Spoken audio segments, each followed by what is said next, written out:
Hello, Namaskar. Welcome you to the SAAR Analysis. I am Chaman Naik and here's my take.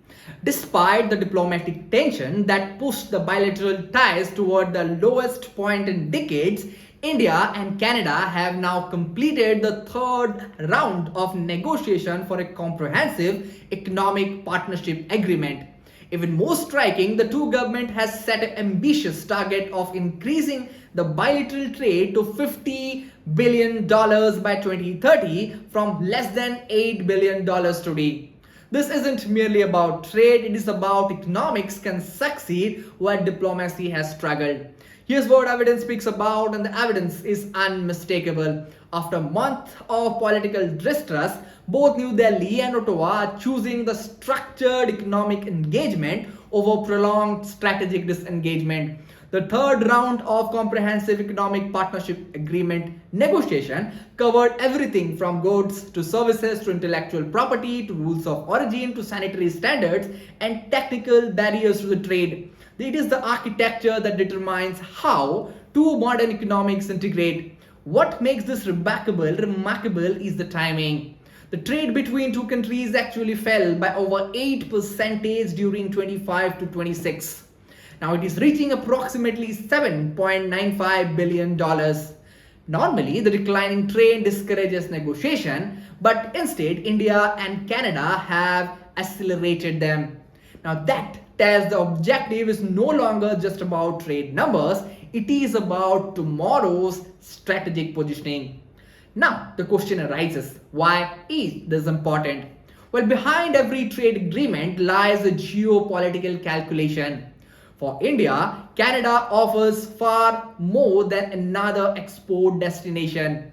It provides access to one of the world's largest critical mineral reserve, advanced agricultural technology, clean energy collaboration, and North American supply chains.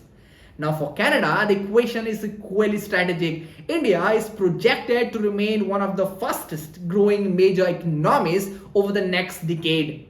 With expanding consumer market, manufacturing capacity, and the digital services that few countries can ignore. Now, this also reflects a larger transformation in the global economics. Increasingly, the government are separating the political disagreement from the long-term economic interest. Well, India and Canada appear to be testing exactly that proposition. The question is no longer whether they agree politically, the question is whether the mutual economic interest can now strong enough to outlast diplomatic volatility. Now here's my take, the negotiation is less about tariffs and more about trust.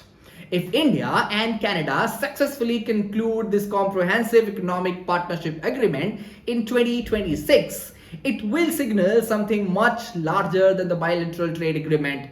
Now, it will demonstrate that increasingly fragmented world, economic pragmatism is becoming a new language of diplomacy. And it may prove one of the most defining geopolitical trends of this decade.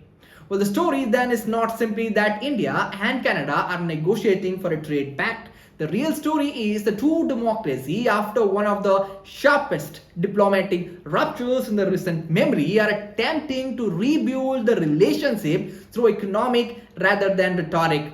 Because in today's world, the trade agreements are no longer just commercial documents, they are the strategic blueprint for the future balance of power. That's all from today's analysis. I will be back with another episode. Till then, thank you for watching this.